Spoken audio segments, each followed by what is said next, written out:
Welcome to the Grazing Grass Podcast, episode 145. This is going to be a great way to stack another enterprise onto an operation, as we know you kind of have to do to be profitable. And it's something that you stay in control of. You're listening to the Grazing Grass Podcast, sharing information and stories of grass-based livestock production utilizing regenerative practices. I'm your host, Cal Hardage. You're growing more than grass. You're growing a healthier ecosystem to help your cattle thrive in their environment. You're growing your livelihood by increasing your carrying capacity and reducing your operating cost. You're growing stronger communities and a legacy to last generations. The grazing management decisions you make today impact everything from the soil beneath your feet to the community all around you. That's why the Noble Research Institute created their Essentials of Regenerative Grazing course to teach ranchers like you easy-to-follow techniques to quickly assess your forage production and infrastructure capacity in order to begin grazing more efficiently. Together, they can help you grow not only a healthier operation, but a legacy that lasts. Learn more on their website at noble.org/grazing. It's noble.org/grazing. On last Wednesday's episode, we had Taylor Moyer on to share about what's happening on his farm since we last talked to him and how he's utilizing LandTrust to have another income stream for his farm. On today's episode, we talk with CEO of LandTrust, Nic De Castro, and we talk about his journey to LandTrust and what it's doing for landowners as well as for hunters or people who would like access to land. I think it's very interesting. I think it's a very valid avenue for some enterprise stacking to get another income stream. So I hope you find benefit from it. Nic, we want to welcome you to the Grazing Grass Podcast. We're excited to have you here today. Yeah, I really appreciate having me on, Cal. And I know we got a bit of a cough going, so I got little kids that are, of course, in school, and you walk into the school, it sounds like an infirmary. So I'll try to be good on the mute button. Oh, man. Well, I'll try and be good on the edit button, so maybe not too much coughing will hit our listeners. And even if it does, it's not as contagious if That's they right. were, I don't think you get as it that if way. they were in person. So, to get started, Nic, tell us a little bit about yourself. Sure. I was born in Southern California. I just turned 37 years old. I grew up hunting, fishing, surfing, spearfishing, just a bunch of great stuff. You know, I feel like I got the end of the golden age of Southern California before they, put 15, 20 million people down there. Grew up in a sleepy kind of beach community. And then went to school on the East Coast, lived in the cities. I was a sales guy for a long time. So I was kind of planes, trains, and automobiles for the first, for most of my 20s. And then moved to the Rocky Mountain West. I moved to Boulder first when I was working for a startup. And then in the end of 16, I moved to Bozeman, where I was living up until about 2 months ago. So that's very quick, high level on me. So one thing you mentioned there, hunting, fishing from an early time in life, has that always been a passion of yours? Yeah, I mean, I'm pretty sure my earliest memory is, dove hunting with my dad when I was like 3.5 years old in the deserts of Southern California, close to the Mexico border. I mean, literally 150-degree heat. I think it's my earliest memory. I've been fanatical about hunting and fishing since I was little. I would always say when I was little, I want to be a professional fisherman when I grew up. Didn't work out, but yeah, it's been a passion. Oh, yeah. And then another passion, sounds like technology is a passion of yours. You worked for a startup before starting LandTrust? So I worked for a handful of startups in my 20s that, I worked more in the marketing and advertising technology space. So I did a lot of ad sales. I was kind of early in the YouTube world when YouTube was starting to get going and get more mainstream. And so, yeah, I did a lot of that. And I love business and just kind of, it's a never ending problem solving. So I've enjoyed it. And obviously I've been, running a company now for almost 6 years. LandTrust that uses technology to serve. I don't like to call us a technology company, even though yes, technically, we have a website and a marketplace and all that. But we feel, and I always kind of emphasize that we're very service oriented. But yes, technically, it is a technology company. Yeah. What brought you to the point of deciding to embark upon the LandTrust journey? So when I moved, as I mentioned, I did a ton of traveling as a sales guy in my 20s. So I didn't actually get to do a whole lot of hunting and fishing. It was just mainly, flying between all the major cities and selling advertising. And so in 16, when I moved to Bozeman, I figured, hey, I want to live close to my passions. The cities are always there for work. If you need to fly to them, they're there.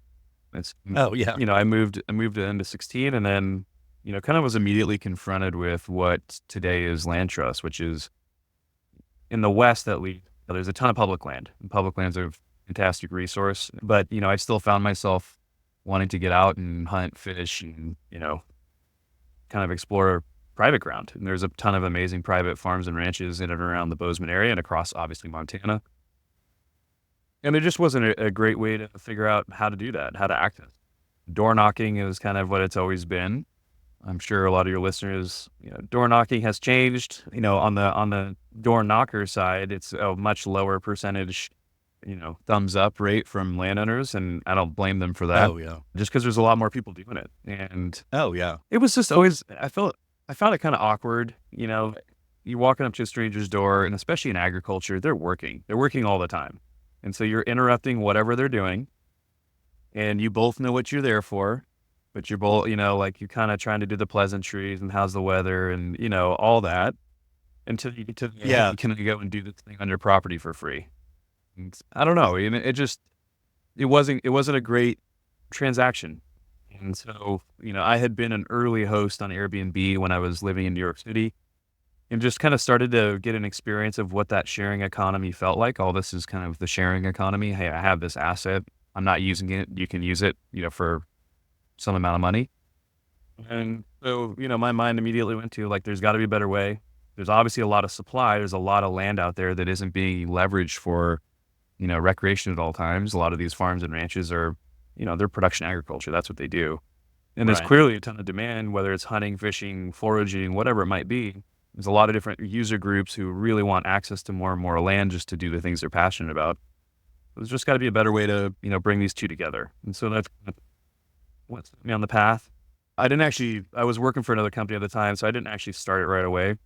It was a couple of years before I actually said, hey, I got to build this thing. And I talked to entrepreneurs today, or maybe even aspiring entrepreneurs at college or whatnot. And I warn them not to do this thing of entrepreneurship, of trying to start a business, unless they can't not do it, unless it's burning a hole in your head.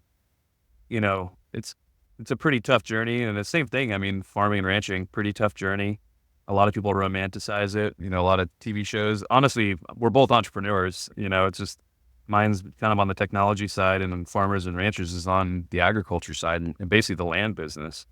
And it's tough. It's stressful. There's not a lot of money in it. Theoretically, you could make some money doing it, but it's a tough journey. So I always kind of tell them to heed the warning of unless you truly, truly, truly are passionate about this thing, do something else. So true, because it's a lot more work than you think about on the onset. A lot more work than a 9 to 5. It's a lot more work than a 9 to 5. It is. Now, LandTrust started it about 6 years ago or so. Was that the first business you started? No, I founded a company before in my early 20s when I was much younger, dumber, more ego, all that, which is a great mix of things. So, worked on that, and, it was one of those things. It was the right idea. It was just, I wasn't ready for it yet. I made a ton of mistakes and, learned a lot through all those mistakes. So I had started a company before and, worked on it for a few years. Never took the full dive though. I never burned the ships. And I think that's also an issue. Yeah. I tried to kind of side it while I was making money doing other stuff. And, you can spread yourself too thin. And, I definitely learned that lesson too. If you're going to do something this hard, if you know how to do it on the side, please tell me how to do that, because it would be nice to make a nice normal salary and be able to do this. Right. I think that's was so much. I get doing it on the side, but you also have that safety net behind you. And sometimes that safety net causes you not to jump, That's right. even though it's there. You're thinking, oh, that'll keep me going, but it actually causes you not to go as hard, or at least in my experience. Mine, Um, mine. yeah. And look, I'm What? not saying like the moment you have an idea, quit your job and, or, you Right. know, like Right. there's obviously that kind of tapering off, but there has to be a point Yeah. where you burn the ships and like, this is it. There's no net and I'm on the tightrope. You got to figure it out. Right. If I quit a job or changed every time I have an idea, I'd be doing three things this afternoon. That's So right. now, I think you said you'd worked in some startups and stuff, but it sounds like you weren't a coder or engineer. So how did you get started building LandTrust? Definitely not an engineer. I wish I was, would make my life easier. I'm a sales guy. That's just kind of how I've made my living up until this point. So, you have to, I mean, the good thing about sales is everything is sales. But, you have to sell, Oh you yeah. have to sell your initial employees on the idea that you're working on. It's worth taking a risk on and spending some time on. Sell investors that this is the right idea to invest in. Even in your personal life, you have to sell your wife on the idea that you're a good wagon to hitch themselves to, right? So for me, it was idea. I had a co-founder originally. We were working on this, and then go find the engineering talent who can actually build the website because I can't do that, Right. and just start working on it. We raised a little bit of money. So in June of 19, we raised our first $100,000 of investment. And then July 1st of 19, I quit my well-paying job. And, that was kind of the burning the ships moment. August 5th, we had our first daughter. So with no insurance, cost $12,000 to have a baby at a hospital in Bozeman, just Oh FYI. yeah. But yeah, so we took that first $100,000 and, started paying developers to actually build the product. And then October 2nd of 19 is when the actual website went live. When you got that first 100,000, did you think was that the validation you needed to jump whole hog into it, or had you already decided, hey, this is a great idea I'm pursuing. Whether or not we get this, we'll get some at some point. Yeah, it's probably the latter. And this was this idea clearly, it's the right idea. Ideas, by the way, Right. ideas are worth nothing. Right. Execution is Yeah. everything. This isn't my idea. It's just an idea. I'm just going to be the guy, hopefully, that executes it best. It's funny over the Yes. years, the amount of people who've called me up and said, oh man, I had that idea. I'm like, well, what did you do with it? So I always clear, this is not my idea. The idea of LandTrust is just an idea. But yeah, I knew I was going to work on it. That first $100,000 of investment gave me the ability to say, okay, it gives me X amount of months of runway. And I knew I was going to raise more money. That was just the first bit of money. So it was okay. Right. Now's the time. Yeah. But it wasn't like, if I don't raise this money, I'm not going to do this thing. I'm going to do it either way. Yeah, and that makes sense. When you got the money, you got the coding going, you got the website live. How did that initially go? Was there a receptive audience? Had you already built relationships with landowners to have land available, or how did that early journey go for you on LandTrust? Oh yeah, so that summer so we launched the website October 2nd. The summer, July, August, September, I was, while the developers are building a website, I'm hustling around trying to beg, borrow, steal for any landowner to list their properties. So LandTrust is a two-sided marketplace, a supply side and a demand side. Marketplaces are really difficult to get going because in the beginning, it's a chicken and the egg problem, right? Right. Landowners don't want to be there unless there's guests there, and guests don't want to be there unless there's land. So you got to try to basically will it distance. So funny enough, we actually launched LandTrust in New Jersey. So I was based, we're based in, but I found a New Jersey farmer. And if you guys have never been to New Jersey, your listeners, New Jersey doesn't look like Newark. Most of New Jersey, it's the Garden State. Like, it's beautiful. It's serious farm country.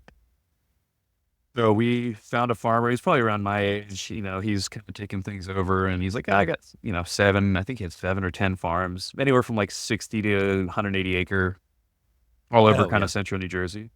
He's like, all right, I'll list it with you. And so yeah, we had 7, 8, 9 listings. And so we, went and posted on hunting forums in New Jersey. And, once the site was live, well, setting the site live was like the night before. I'm thinking to myself, what the hell did I just do? Like I left a good paying job. I have a 2-month-old baby, our first kid. And I'm like, this is never going to work. This is never going to work. I mean, like, especially like those doubt moments, those fear moments, Oh, yes. they hit you acutely before something like discreet like that. Like you can kind of tell yourself, oh, when the website's live, it'll all go well. But then when you're like pressing go, you're like, Right. this isn't going to work. And you're sitting there then waiting on that Oh, it was first person to do excruciating. something. I think it was 7 to 14 days for the first booking to come through. Oh, yes. I mean, it was amazing when it happened, but it just excruciating. You're like, oh my God, what am I going to do? Oh, yeah. Yeah, and of course you look back upon it, you think a week to 2 weeks to get the first booking. That wasn't bad, getting it all going Yeah. and stuff. But when you're in those 7 to 14 days, it feels Excruciating. like a long time. Excruciating. Yes. Yeah, and it was cool. That first booking happened, and the review came in, and it was amazing review. And you're like, yeah, this is it. This is the right thing. Now we need to do a lot more faster. Oh, yeah. So let's switch gears just a little bit, but continue down that path about the landowner. Tell us how LandTrust benefits a landowner. Dude, so I'll start by saying today we're around 1.5 million acres. We're getting real close to 1.5 million, like 1.4 something. And we're in 42 states. Most of our landowners today are owner-operator production agriculture, meaning, multi-generation farm and ranch families who live and work the ground.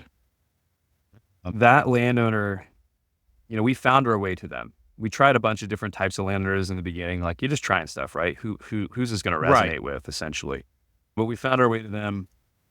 And I set that stage. So for that type of landowner, especially, because it's really the heart and soul of who we serve today, not saying we don't have other types of landowners too. But historically, like they're running a business operation, as you know. Farming and ranching, it's a business. It's an operation. It's got to be profitable. They got to make money.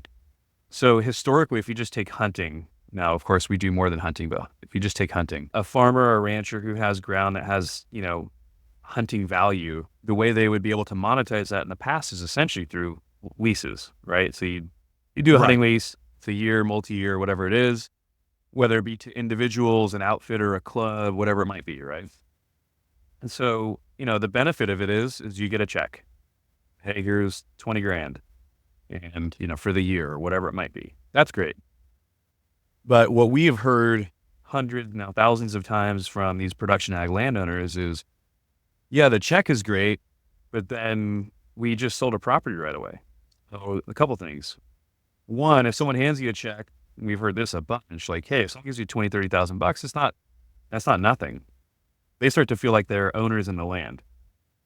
At the amount of times, I remember my wife's from Kansas, and I went down there to start getting Kansas ground on, and the farmers would tell me that, like, yeah, the guy wrote me a check for 20 grand to hunt deer down here, great.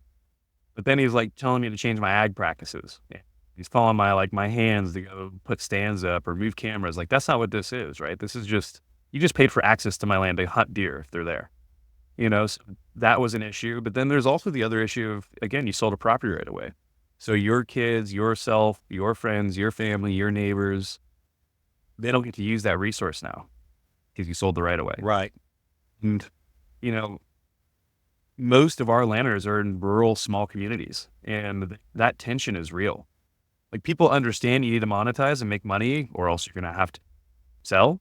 So they get it, but at the same time, it's like, hey, we used to be able to go hunt the Johnson's place on opening weekend, and now we can't. And so that tension is tough. Yeah. Yeah. And so what they love about LandTrust is they stay 100% in control.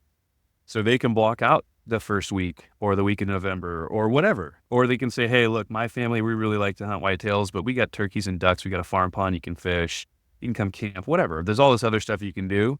So they get to really just retain control and then monetize whatever, they don't use. And that's like a really big factor for them. Right. When I think about that as you're talking, I've got one property that I lease hunting out on it as well. And it affects what I'm doing. Of course, if I was doing it through a program like yours, it would still affect what I'm doing. But there's things that I don't or I can't do now because I've leased all the hunting rights out for the year on that property. Yeah. So yeah, I do get that. Well, and the same thing, and what I often say is, someone who books a 3-day, hunt or whatever on your property through LandTrust, they don't feel like that on your property. Like, it's very clear. Like, hey, this is just, just get an opportunity to come out and enjoy ourselves on a piece of ground and have it to ourselves for a few days. The expectations are much different than if someone writes you a $15,000, $20,000 check for a year, a couple years. That's a very different relationship. Oh, yeah. Nick, you've mentioned hunting and fishing. Are those your main two uses you see for LandTrust? Are there any other uses? That's a good question. So, of course, it started with hunting. And I always knew, like, we're not a hunting company. We're a land use company, right? So hunting is a very big kind of pillar, but we're getting into camping. People book foraging, shed hunting, birding and bird watching is something that, I think is an area of opportunity expansion for us as we continue to grow. And then, the category that I think I'm most excited about is what we call farm and ranch experiences. So in different regions of the country, I think, they'll look differently. So in Montana, we've had people offering kind of regenerative grazing tours or, brandings or stuff like that. That's more cattle operation oriented. I was just down in we have a beautiful new property in Southwest Louisiana. There are 6,000 acres of rice. So they do rice production and then they put crawfish on it during that time of year. So we were down there gator hunting, but a property like that can do gators, waterfowl, birding, and then do rice tours. And when I say tours, that's maybe not even the right, more of like a experience. This is not ticketed. It's not like there's 60 people who bought tickets and you're going to take a tour. This is like one group, one family or, group of friends is booking, this experience. I think today more so than ever, people are more interested in where their food's coming from and kind of like what it takes to do production. And then, that same property is going to do crawfish experiences during crawfish season where you could go book it for a weekend, go out, pull your own, crawfish traps, do a boil, drink some beers, learn about the whole thing, have a great time. I think that farm and ranch experience is going to be probably one of the biggest categories. I love it for our landowners because one, it's profitable. Like if you think about what they sell, what they get per pound for crawfish in that example, in the commodity markets versus what they'll make per pound at a booking, like, it's orders of magnitude bigger. But two, it's reconnecting the non-producing public with the producers. And to me, like from an ethos perspective, like, yeah, of course I want to build a big profitable business, but I also at an ethos level would love to just continue to see us bring the non-producing public back together with the producers to understand them, see all the great work they do. There's so much BS that's put out in kind of mainstream media about farming and ranching killing the planet. Like it's absurd. And the best way to kind of defeat those narratives is to go out and actually like see the ground, meet the people and hear from themselves. There's a lot of like lobbying advocates, how they say it in DC. And like, I guess that's a necessary thing, but what could be better than one-on-one, spending time with people? Oh yeah. Building that relationship with someone, even if it's just a few days. It's absolutely a day, 2 days. Exactly. Yeah. Yeah. Getting people that's been away from the farm for multiple generations at this point for many of them. 99% of us back in the onto U.S. the ground. Yeah. It's 98 or 99% of us that aren't ag. Which is crazy. Of course, growing up on a farm and doing it now, that number's crazy to me, but I can see it firsthand. My brother's kids, my sister kids, my nieces and nephews. My brother and my nephew came out and helped us work cattle one day, which was great, but it is also hilarious because you can see how far they moved away already. It's always interesting. At Redmond, we know that you thrive when your animals do. That's why it's essential to fill the gaps in your herd's nutrition with the minerals that they need.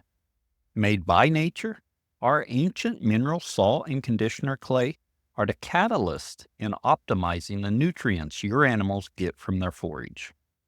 Unaltered and unrefined, our minerals have the natural balance and proportion that your animals prefer. This gives your herd the ability to naturally regulate their mineral consumption as they graze.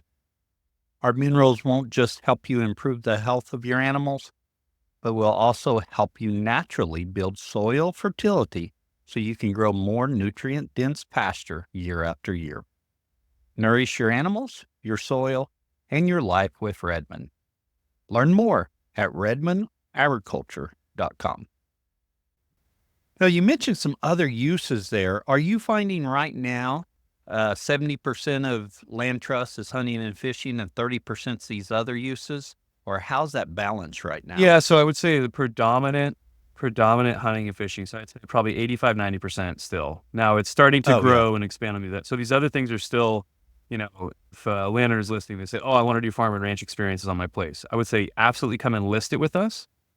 And we'll market it, but we're still learning those businesses and how to generate demand for them. So but if hunting and fishing is like straightforward, we got that down pretty well.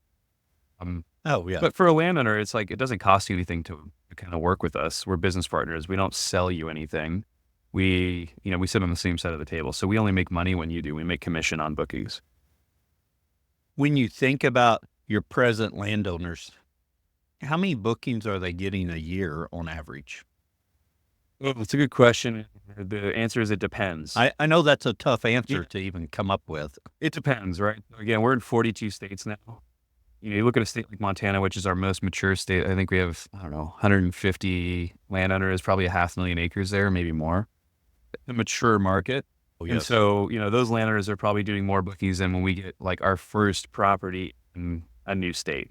Now, I will say we have 30,000 sportsmen. I think they represent every state in the country who use LandTrust. So now we are getting much better and faster at producing bookings for landowners when they come on in new states. It all depends on what they want to offer, and what the pricing is. Like, it's a real pure market dynamics here. So let's just say if you had 5 acres and you wanted to offer squirrel hunting and you wanted to charge $10,000 for it, you'll get 0 bookings. So it really it's hard to answer that question because it's really truly what does the land offer? How, what experiences are you willing to let people have? What pricing do you have? Do you have lodging? So there's a lot of that makes it hard to answer that question. But I mean, I think on average, our landowners and an average landowner is earning anywhere between $5,000 and $10,000 a year. Our best landowners, I don't want to say best, our best performing landowners are, I think last year is up to $90,000. Oh, wow. Yeah. When you mentioned a couple of things there I'd like to follow up on. The first thing is if they're looking at this and they're thinking, I'm a landowner, but I'm not interested in hunting and fishing. You think it's still worthwhile to go ahead and list that for those farm experiences? Absolutely. Or other opportunities? Yeah, absolutely. Because here's the thing. With a marketplace like ours, there's what's called network effects. And so if there's only one farm and ranch experience listed on LandTrust, it's much harder to generate demand for it than when there's 1,000. Right. And so what I would say is if it's interesting to you, call us and talk to us, by the way. We're people. You don't have to go figure it out on your own on our website. We have an onboarding team who are awesome. They do everything for you. We talk to our customers and our landowners every day, all day. So and I don't really like to refer ourselves as a technology company. We're much more of a service-oriented business. My point is, while I wouldn't say, hey, we're going to get you $20,000 of bookings today, the fact that you're listing, it's free to list. We'll build it for you. It doesn't cost anything. The more people, the more that offer those farm and ranch experiences, especially in specific regions, the more we can generate demand for it. So that's what a network effect is. Yes. Yeah.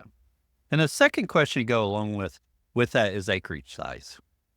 Are you saying, hey, you should have X number of acres? Or how are you approaching that? How's the landowner approaching that? Sure.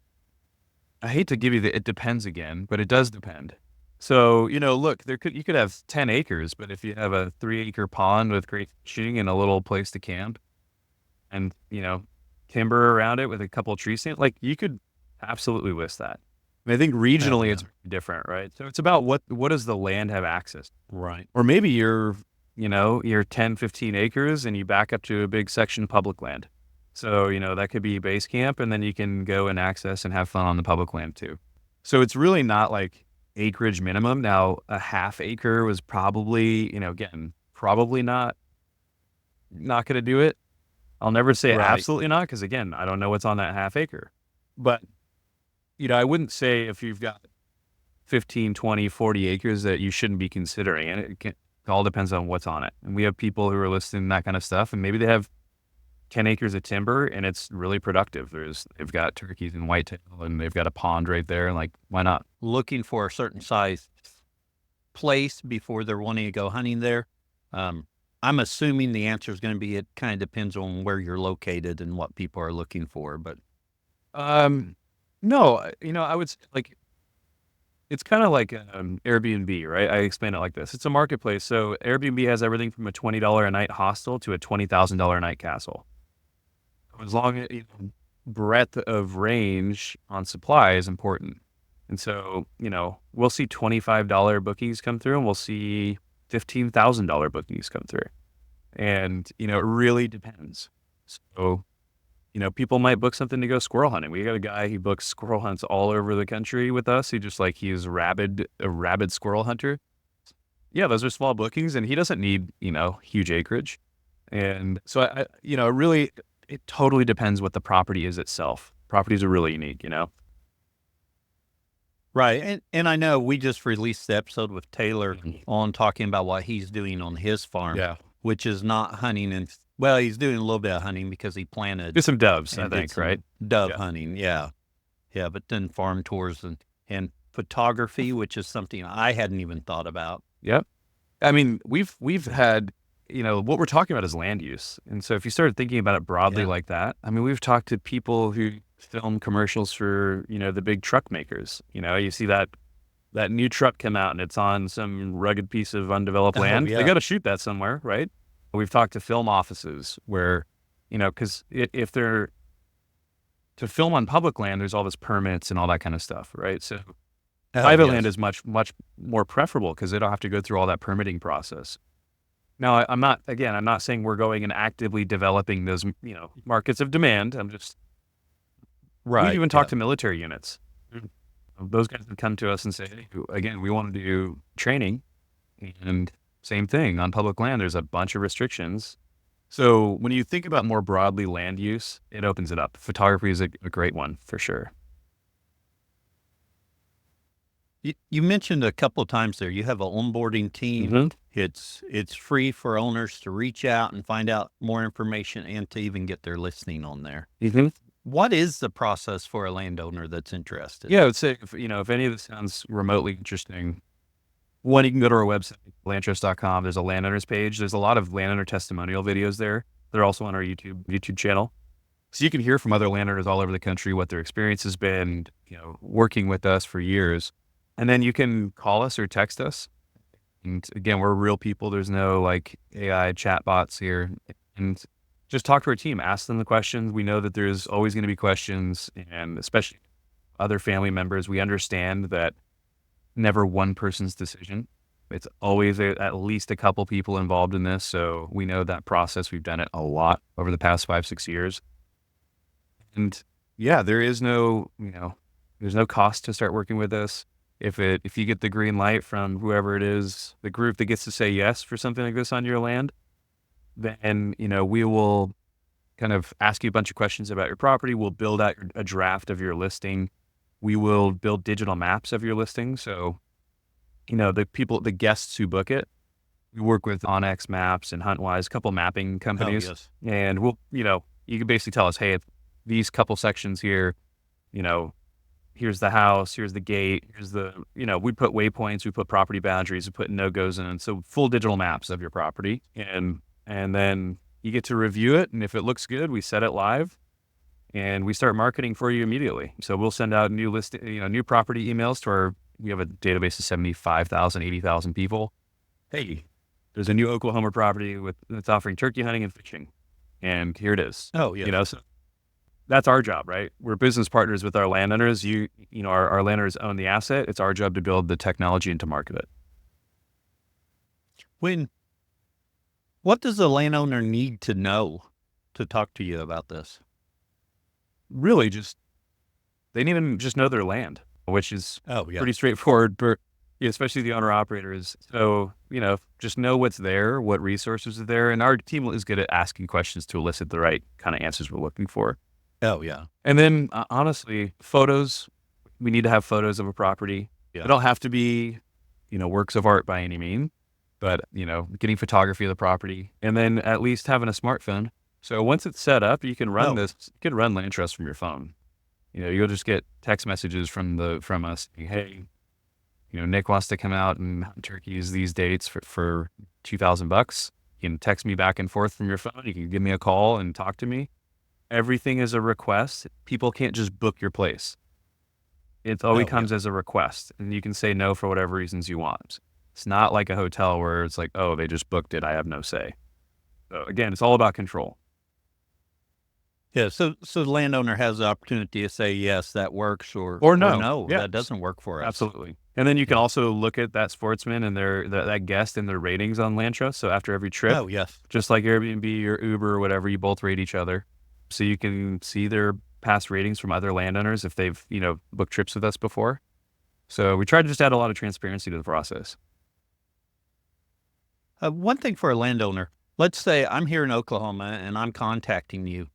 Do I need to know anything about the hunting regulations, the fishing regulations in Oklahoma, or is that something that you all will handle, gathering that knowledge? Yeah, no, you don't. So, part of our terms of service, and I'm sure we'll talk about kind of like safety and liability and all that, but our terms of service is a platform that you, the landowner, nor us, LandTrust, are responsible for that guest being fully legally licensed to do whatever activity that they're booking. That onus is on them, not on you or us. Oh, yeah. We handle kind of like, season dates, all that kind of stuff. And you brought up a point right there about liability. You're bringing people onto your farm and someone gets hurt.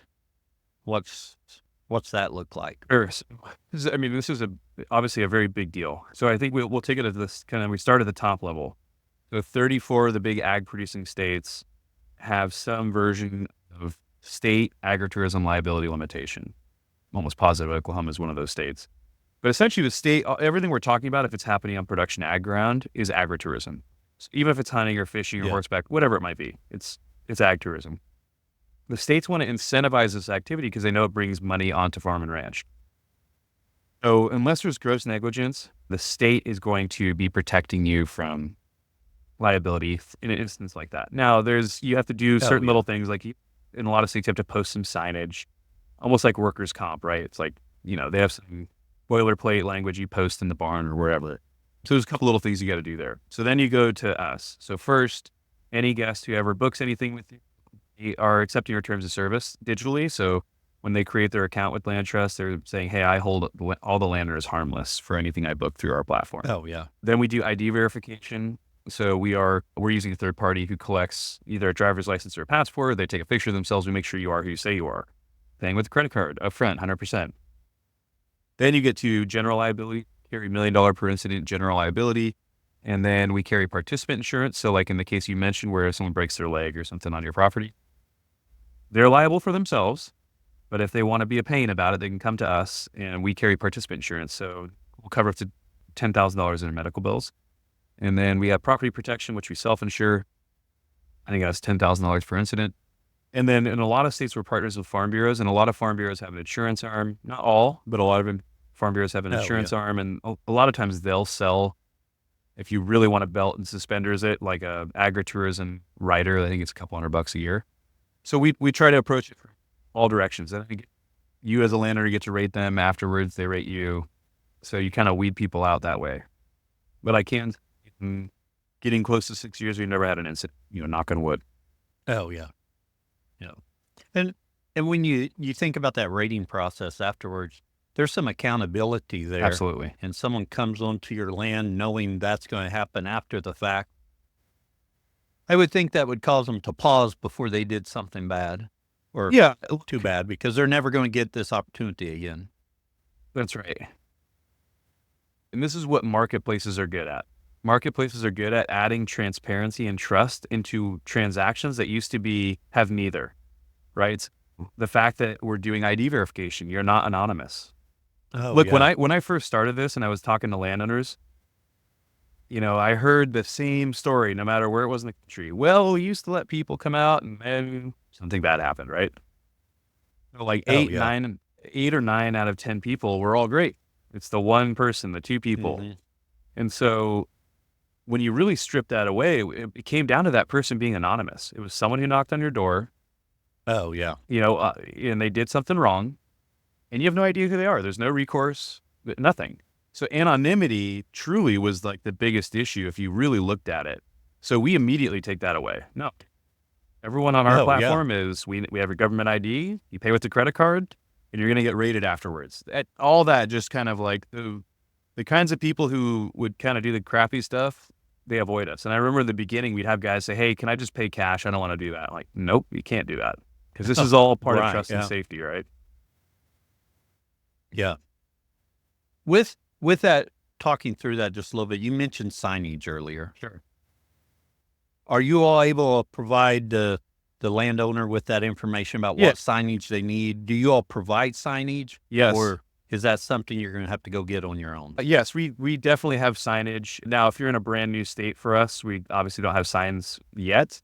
And honestly, a Right. lot of this is, I mean, a lot of the regulations are, hey, it has to be printed in 1-inch tall letters. And it's like a workers' comp style thing that you post if you had to do it yourself Oh, and it yeah. cost you $5. I don't know. It's not crazy, but Oh, yeah. but so every state has some different little flavor of that, but think about it almost like a workers' comp style posting into a barn or an area like that. Now, I know in talking to some of our past guests, they've got some on the farm experiences already. Not, I say experiences, it's mainly the ones I'm thinking about. They already have an Airbnb on the farm. Is that something that can work in conjunction with land trust, or does that kind of disqualify them from what you're doing at land trust? No, not at all. So if they've got, if they have lodging, essentially, is what you're saying. Right. Yeah. So it's a good question. So land trust does not require lodging. We're about land sharing. So exclusive access. I will say, when you list with land trust, our expectation is that when you accept a booking, that group has exclusive access to the land for the period of time, whether it's a day, the week, whatever. Now, of course, okay. you as a landowner can still go about your day. You're not like, hey, cousin Rick's going to be out there too, So Oh, yeah. right, it's exclusive access. So it's about that first. So some of our lenders don't have any lodging. Come and use it, and then when you're done at night, go into town, stay at the motel, and come back out in the morning. That's fine. Then you can, lodging, when you add lodging to your land trust listing, you can make more money. So lodging could be you're allowed to tent camp, you're allowed to pull your camper, we have a little pad, or we got full hookups, or we've got a little hunting shack, or a barn, or a nice house you can rent. And what I will say is you will make more money on land trust with your lodging because it's being added on to the main event, right? People are booking land trusts for the experiences, and you package lodging onto that, you make more money. So the farmhouse that might get $100 a night on an Airbnb, that'll be packaged into a land trust listing, and you'll make $1,500 for a booking because they're booking they're booking your land and then just adding that on top. Oh, yeah. But you can do both. Like we do have Yeah. landowners, during certain times of year, if they're not going to offer certain things, hey, you just have to make sure your calendars don't conflict, right? Make sure you don't double book. Oh, yeah. Nick, I told you at the beginning this wouldn't be too long of an episode, and we've already talked a lot longer than I originally All right, I'm a estimated. talker. Told you I was a sales guy. There you go. It's all been good information. I would like to switch gears just a little bit and talk about the other side, the consumer side. You mentioned already someone goes to your site because they're looking for one of these experiences. They want to visit a farm for photography, or if they want to go hunting or fishing. They have to agree to terms, and then they have to get their ID verified. And then is that the extent of there? And then they're ready to And they're ready to look on there and find the experience? Yeah. So what they'll do is And any of our landowners can go look at the site from the guest side too. You just go to landtrust.com and you can do a search. Hey, in wherever I'm at in Oklahoma, what's around me? Or I'm looking at Montana, that'd be cool. You can go look at all the properties. It's kind of like Zillow or, Airbnb, whatever, right? You look at a bunch of listings. And then, so for the guests, if they find something they're interested in, they can just contact the landowner. And so they say, I want to contact you. I see that you offer spring turkey hunts, let's say. So, hey, Cal, I see you had that, saw some pictures you had. I just had a couple little questions. And so they can send you that's what we call an inquiry. And then, so they can also just send you just a booking request. Hey, I got all the information I need. Really looking forward to coming out. And again, you can reply to them. We encourage our landowners. They often talk to people on the phone, right? Whereas other platforms like Airbnb, they really don't want you talking to each other. Discourage that. Oh yeah, they'll strip your phone numbers out of, if you try to pass a phone number through. We trust our landowners. The reason Airbnb does that is because they don't want to get cut out of the transaction. Oh yeah. We trust our landowners. We're business partners. They're honest people. So we encourage them. Hey, if you're on the combine or you're doing something, just call them. And if they don't sound great, say no. If they do, say yes. Yeah, you can contact landowners, ask some questions, and if it looks good, they send a booking request, get accepted. Again, the acceptance email that we send has the digital maps, has your arrival instructions from the landowner, all that stuff, right? The landowner's information, their phone number. We don't show our landowners like last names or any of their information until you've accepted a booking from somebody. Oh yeah. And then, the other piece too, that we're always trying to make it easier for landowners to just, have less generic questions like, hey, how's the turkey population or whatever. Oh yeah. So we created what's called field notes. In field notes, you can almost think like Instagram, but for your land. So when you're out on the combine or you're driving around and you see stuff, you can take video like, a bunch of bucks jumped up out of the corn as I was going through. Oh, yes. Saw a bunch of turkeys or the snow's coming in or whatever. And so you basically do property updates through field notes and people can follow it. And so now people can follow your property on LandTrust and see those updates as they come in. And we just have examples of a guy in eastern Montana said 7,000 geese just showed up on my winter wheat and people are booking it. So it's like you're broadcasting it, right? So that kind of thing can happen. Or we're getting ready for branding, or hey, we just are going to offer a new archery hunting package or a new fishing thing. So you can just kind of do property updates and people can follow you. Nick, yesterday I got on a tangent, which will be completely shocking to anybody, on camel milk. In fact, I was telling my wife this morning we need to buy a camel. So, Camel milk. I've got problems. Okay. Yeah. All right. But I found one not too far from me. And I went to, I actually found a couple places with camels, but the one that dairies, I couldn't find a website or anything. But I was thinking I would pay to go to a camel milking just so I can observe and interact with the people, absolutely. see the camels. I don't know if that'll be a big seller for you all, but that might be a land use at some point. But I thought of that last night when I'm looking at that and going down that rabbit hole. So if that landowner listed camel milking experiences, you'd be booking. I would be there. I would be there. Yes. I mean, you joke, but it's honestly like those are interesting things, right? And I often tell our landowners, your everyday chores are interesting to people who didn't grow up doing that. That's what it is. So that's what I like about that kind of farm ranch experience stuff is it could be anything. Now again, unclear if it's interesting, but we try it. How many people's going to go watch camels get milked? Now I'm interested though. I've never even thought about milking a camel, and now I'm kind of interested in the process too. Well, the reason I got on it, it's supposed to be good for kids with autism. Really? So I was like, interesting. And Nick, I'm looking at my notes. I think, is there anything left that we didn't cover that you think would be beneficial for our listeners? Look, I'd say that, like I said, any of this sounds remotely interesting, you can just call us and talk to us. I mean, or text messages. If you like to text, I mean, we'll sit and talk to you guys. We've had thousands of these conversations, and we'll see if it's a good fit for you. Like I said, it's free to try. There's really not a lot of downside there. Our team prides ourselves on customer service. Our landowners are very happy and stay with us for a long time. Most of the time, if we see a landowner leaves because they sold the land or something, it's not because they weren't happy. So I think that this is going to be a great way to stack another enterprise onto an operation, as we know you kind of have to do to be profitable. And it's something that you stay in control of. It's something that also, like, it could bring a kid back. You know, if a kid wants to come back to the farm or ranch, an extra $15,000, $20,000 a year of profit could do it. It's something they can manage very easily. So, give us a call. Like, we're service-oriented people and love to talk to people. It's all we do all day is talk to our landowners and guests. And, I would say call us. Well, very good, Nick. We appreciate you coming on and sharing with us today. Yeah, thank you for having me on. It's been a great conversation. Ken Cove Farm Fence is a proud supporter of the Grazing Grass Podcast and grazers everywhere. At Ken Cove Farm Fence, they believe there is true value within the community of grazers and land stewards. The results that follow proper management and monitoring can change the very world around us. That's why Ken Cove is dedicated to providing an ever-expanding line of grazing products to make your chores easier and your land more abundant.